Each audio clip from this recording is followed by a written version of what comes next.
Okay, we glued this up yesterday, and today the glue is dry and everything's ready to go. So, first off, we want to get this paper off here. You tear it off or cut it off with a knife or something, just so it's not flapping around when we put it on the lathe.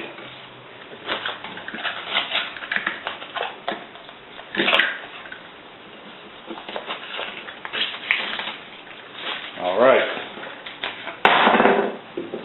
Now, what we're going to do, I've got this face plate. I bought these off of eBay. I got 2 of them, and the guy at the time had 6. They're about 4.5 inches in diameter. Have this 3/8-inch screw in the middle, and that's what I use for a center. I can't find these anyplace anymore, although Penn State Industries has one. It has a smaller screw, but it would probably work. So that's why the 5/16 hole, that's a 3/8 thread. And we'll just put this in here, like so.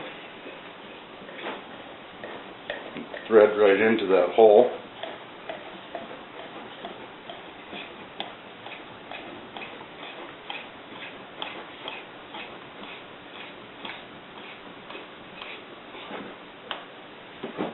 And I just use my big crescent wrench here just to give it another little tighten up on there so it's nice and flat.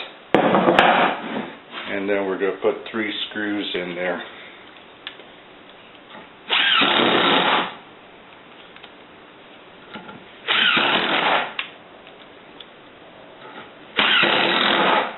Okay, this is ready to mount up to the lathe and all set for turning. I'll come back when I get everything set up and show you where we go from here. I've got the faceplate attached to the lathe now, and I've set up this little unit here. It's a Delta compound cross slide, which everything is right here. I use Williams Agrippa boring bar and holder here to set this up. This can be reversed to turn either the outside or the inside. So I've got the lathe set at the lowest speed, slow, and I'm all squared away here, and I'm going to start by turning the outside of the rim. I've got my dust collector. What I do with this is I find it easiest just to hold this in one hand, and I can suck up most of the stuff coming off of there. So I've got to turn on the dust collector, turn on my big fan, and put on my hearing protector and face mask.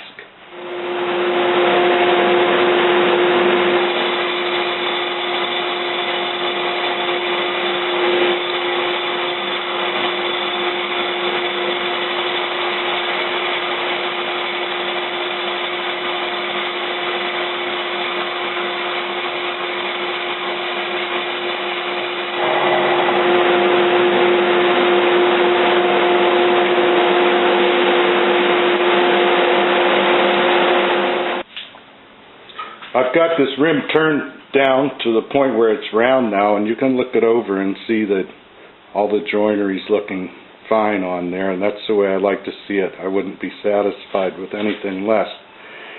I've made up this little device here. This is what I check my diameter with, so this is going to be turned down to 10 inches, actually about a 32nd under. This is just a very simple little thing I made up with a piece of brass rod. I chased some threads on the end and put these little bolts on there and made up these little washers out of some fiber material. Also, when I set this thing up, I leave enough room in here so I can slide a banjo head in here to make sure it fits when we get the rim turned down. So I'm going to finish turning this down to size on the outside, and then I'll switch it over and we'll turn the inside of the rim. Okay, the rim is turned down now to the desired diameter. I've got my little thing, slides on here. It's a little tight, which I like it. It's a go, no-go sort of a gauge. And you can check it also at this point with the head. Back this off a little bit, but that should go right on, no problem. And I've already checked it with the tension hoop too, which goes on well too. And of course this will get sanded down, so we're in good shape right now. I failed to mention the last time, an important thing is making sure that when you cut this, that it's square. I've already set it up for that, but kind of part way along of turning the outside, I'll face off this edge, same deal with this cutter right across there, so it's straight, and then put a stick down on here and just check and make sure that you're cutting square across, because that can be regulated by this adjustment on this device, because it can turn and cut on an angle, so you have to make sure that it is cutting square, which it is, and this is all done on the outside. I'm set up now and ready to start turning the inside. I've reversed this cutter in here and cranked this in a little bit, so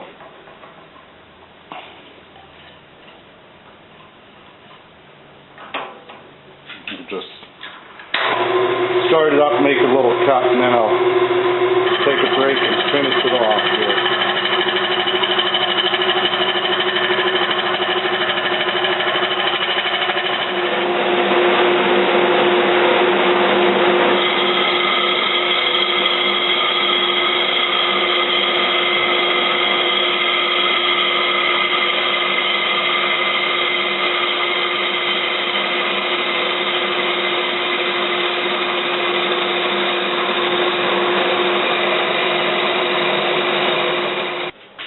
Okay, the wall thickness is now turned down. I've turned it down to a 1/2 inch.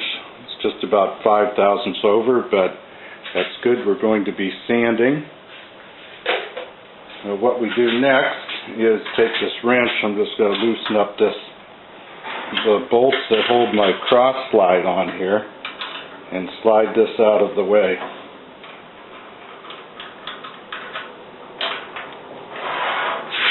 Like that. I put a little pad underneath here, because we're done with the face plate at this point. And I'm going to take a chisel, and right where this comes together, the line of the plywood and the rim, place that chisel right on there, right on the paper line.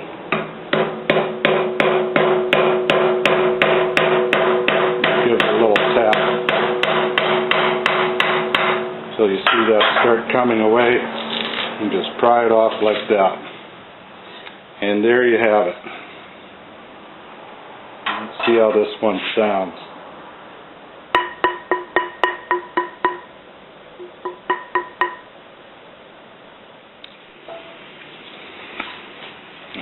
I've mounted this other face plate or other chuck, expandable jaw chuck on here. It's a one-way Talon chuck fitted with jumbo jaws. And I've made these custom wooden jaws here that expand out to hold the rim from the inside, and they're made specifically for a 10-inch rim. I've made another set for an 11-inch rim. If I was to do it over again, I would probably buy the flat jaws, because they're about half the price, and they would essentially work the same thing, since I never use the little rubber stops that it comes with. So I'll just put the rim on here and turn this so that the jaw opens up and holds the rim in place, checking to make sure it's flat up against these plates.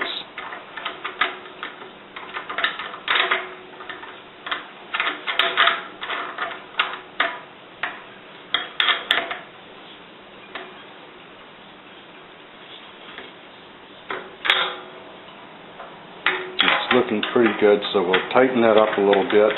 Again, you don't want to tighten this too much, because I think you got enough leverage in there that you could actually tear that rim right apart. And while this is mounted on this rim, I'm going to slide this unit back over here, and we're going to make a face cut just on this outside edge.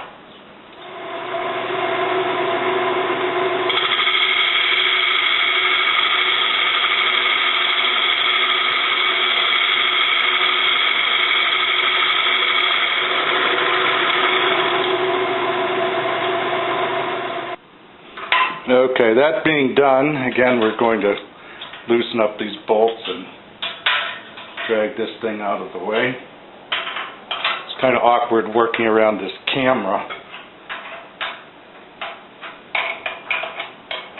Really, this whole operation for me to turn a rim like this takes about 15 minutes, but to go through the thing of making a video takes much longer. And see, this surface is trued up now. The rim just measures about a 1/16 under 3 inches. These rims will probably end up with a brass tone ring on them, which I'll show how to make at a later time. But this is about it for now. Until I get the rest of the rims caught up to this point, this is where they'll sit. That's my first one. But there you have it. There's a block rim.